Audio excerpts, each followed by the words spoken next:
So this week's coffee game started off on a good note because have a little bit less coffee because I accidentally spilled it on the table. The laptop is fine, but my feelings are hurt. Welcome back, everybody. Welcome to another Coffee Games here on Games and Groceries YouTube channel. I guess, sure, why not? But we like to have little discussions here and there. But this week I want to talk about, can game devs actually complain about crunch culture? Is it their rights? Are they allowed to? Is it just part of the job? And I want to talk a little bit about that. But before we get started, hi, how you doing? Are you new here? Wow, what's your name?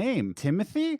That's a weird name. Well, welcome to the channel, Games and Groceries. We like to have these coffee games every Thursday morning. If you like video game discussions, you're in the right place. We also have a weekly podcast, the Games and Groceries podcast, where we like to have discussions with guests as well as top 3 gaming news. So if you're into all of that, definitely be sure to click that subscribe button and the notification bell so that you know when all these videos come out. And if you get to the end of this video, you liked it, well, the best way to show it is pressing that like button.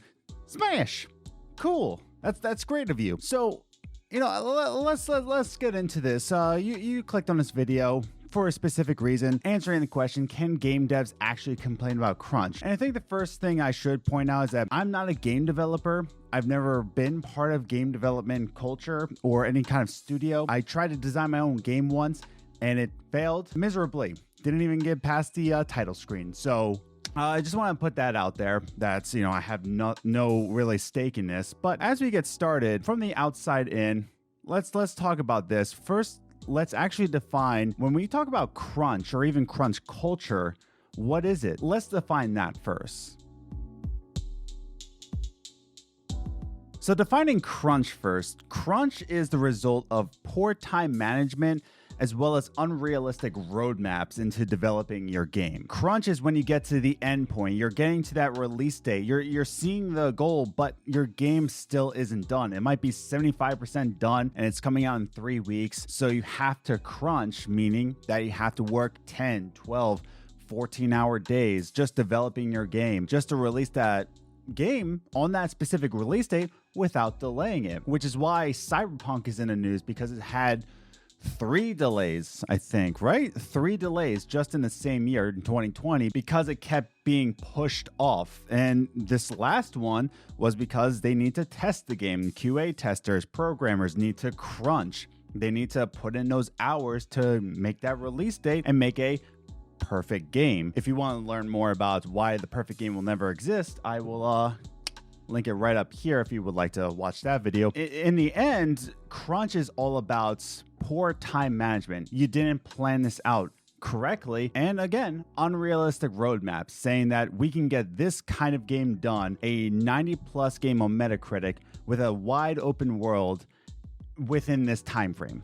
It's an unrealistic roadmap. Now, crunch culture is the acceptance that crunch will happen. It's the acceptance that once you get into this job, you're going to have to crunch. So nobody has to say anything because it's going to happen. Why complain about it? Because that's the culture. Suck it up, buttercup, or whatever they want to say in the game development world. But that's what crunch culture is. And that's where management, when you get into upper management into these game development studios, again, haven't been part of this ever. I'm only assuming outside in here. The management will say that this is crunch culture. Guess what?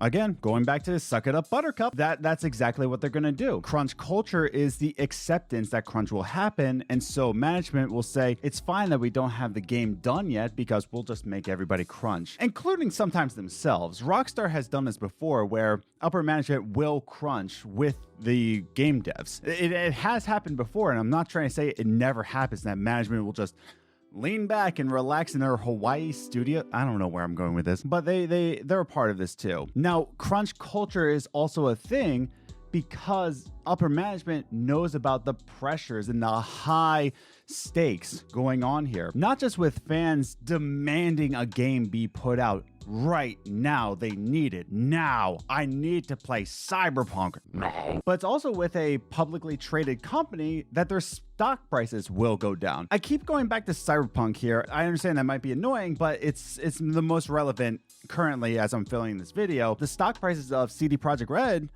dropped 25%. And it's insane. They delayed the game again and their stock dropped a quarter. And that's insane to me. But that's the thing, is that there's this high pressure of not only the fans demanding this game be put out, but also your backers, your investors, your publishers telling you that you need to put this game out. And so crunch will happen out of these high demands with also the fans. The fans have a big part of crunch culture. That's unfortunate, and we don't want to look at it like that. No, I'm a fan. No, I want game developers to do the best they can. But really, as game fans, we get a game, we see it, and we want it now. Kind of like Elden Ring. I don't know when that's going to drop, but I'm demanding it. It's stupid. But with that high demand, they work 100-hour work weeks. And that's where another argument goes in. You'll see a lot on Twitter whenever crunch culture is ever brought up. There is a certain demographic on Twitter or on Instagram or on Facebook. There's this demographic that comes into play, which is the blue collar workers. They work overtime too. And that's where a certain argument will arise whenever crunch culture is brought up. And that goes into my second point. So there's other people around here that's on Twitter. When I mean around here, I mean the internet, but there's other people around here that actually also work long hours in their jobs. They work like plumbing jobs or construction or anything physical labor, and they have to work long hours. I myself, working in a restaurant, have had a couple, not a lot, but I've had a couple 12-hour shifts. And, you know, I can also say that, you know, oh, suck it up, Buttercup. If that's what it is, that's what it is. Blah, blah, blah, blah, blah, blah. But it's what I like to call the boo-hoo arguments, saying that someone who works long hours as well, they can't argue with it. It's time for you to man up, sir, and just suck it up, because I work long hours, so you two also have to work long hours. That was a stumble of a sentence. But the problem with this argument is that it seems like it comes out of jealousy. It seems like to say that, oh, well, if I have to, you two too. And it's just not solving anything. No human being is meant to live like this, to say that, you know, you have to work these long hours. But I think it comes a lot from American culture, where it's, you know, pulling your bootstraps up and, you know, doing your job. American culture is a very long work hour kind of culture, especially when I lived in Long Island. Long Island, it was especially true, where you have to work these long 14, 16-hour work shifts. It doesn't matter if you see your family enough. It's just that you have to keep working. Busyness was a badge to them. And even where I live in Pennsylvania now, it's still that kind of badge in a different light, but it's still a badge of honor that I'm busy and I'm working all these hours and bleh. But it doesn't solve anything, because deep down inside, I think everybody who works these long hours does not want to work these long hours. Nobody wants to work long hours. Nobody wants to work 18-hour shifts. Nobody wants to do that. I mean, people want to work. They want to go to jobs. They might want to have, you know, their time built up. Some people enjoy work, and that's fine. But when it gets to the long 100-hour work weeks, nobody wants that. I'm sorry. There might be some people out there who want to troll in the comments and say, oh, I love working 100-hour work weeks. It's my favorite. It's like eating an apple pie. It's just not the case. I'm sorry. You don't like working 100-hour work weeks. Which brings it back to another different argument, where if you put a bunch of, this is like, I don't know, sailor talk or fisherman. I'm not a fisherman either. I'm just a weak little boy. But the fisherman jargon, where you put a bunch of crabs into a bucket, and the saying goes is that when another crab tries to get out of the bucket, the other crabs will pull them down. And it's crazy to think about that. That actually happens, where if a crab tries to get out of the bucket, other crabs will pull him back. It's the same thing as this boo-hoo argument. Oh, if I can't get out of the bucket, neither can you. If I can't, you know, have time with my family, neither can you. If I'm manning up, you have to too. And it's just this toxic kind of argument to say that everybody needs to work 100-hour work weeks. If I have to, you have to. And nothing will change if we keep up this argument. And I myself, again, have had to work a couple 12-hour shifts. I never complained with them.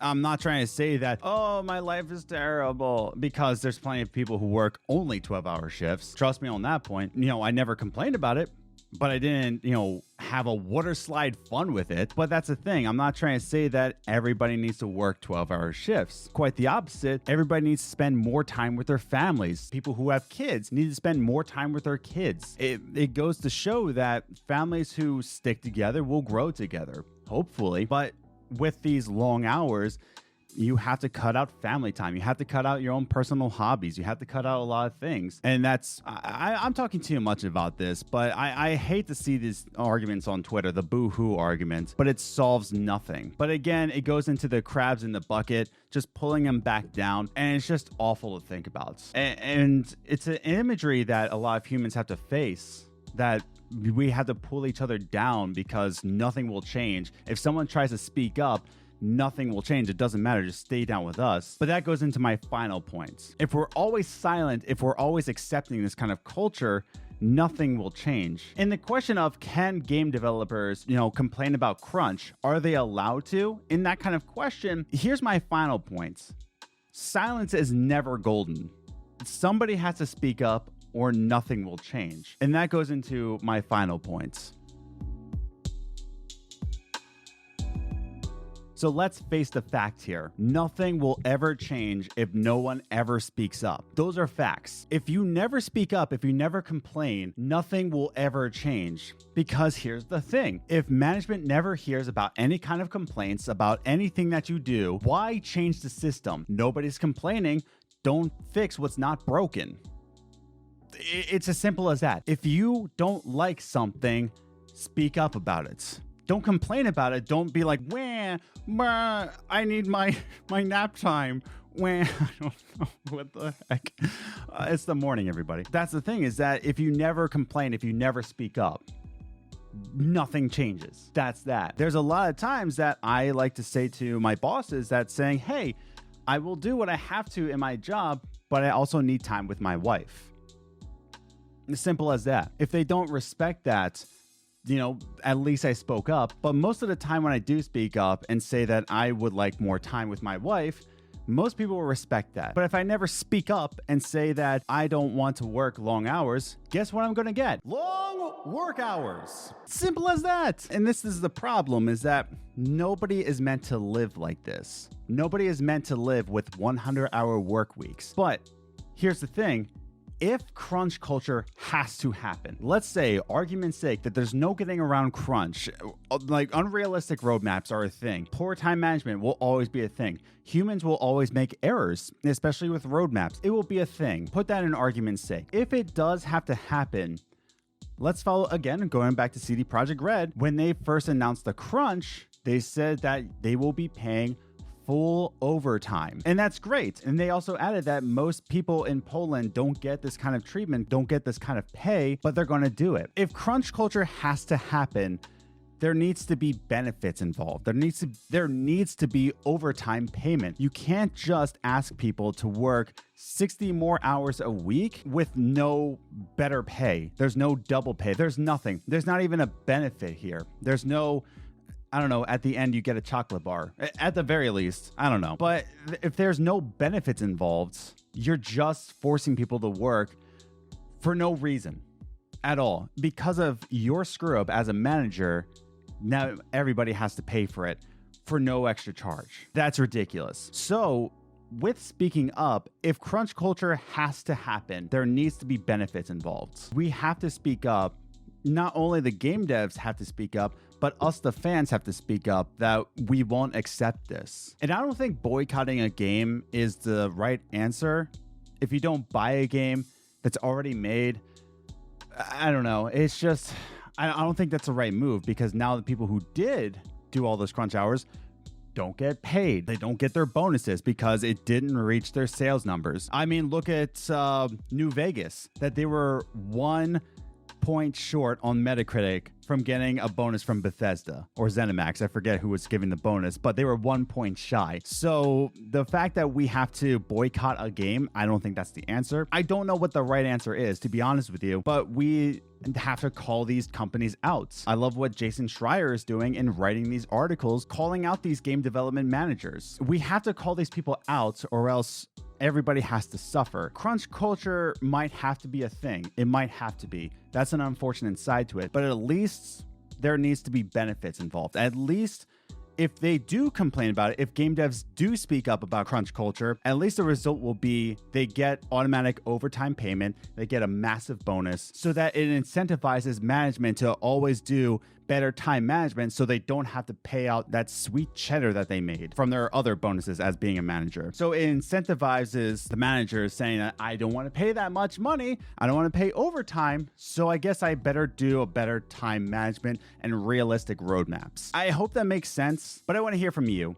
Are you an expert in game development? Have you ever been a part of this? I want to hear your thoughts in the comments down below. I really want to hear your thoughts in the comments, whether you've been a part of game development or you're looking at the outside in. Write your thoughts in the comments down below. Are game developers allowed to complain about crunch culture? Is it just part of the job? Are they not allowed to complain? Is this just something that they have to man up and just do and write your thoughts in the comments down below. But also, if you enjoyed this video, if you enjoy these kinds of videos, definitely consider hitting that subscribe button and the notification bell so that you know when all these videos come out. And if you enjoyed this particular video, well, give it a like and also share it with a friend or your family Or even your enemies. But with all that said and done, thanks again for sticking along. I really enjoyed this conversation and I hope you did too. I will see you in the next one. Please remember to wear your mask and have a safe week. See you later.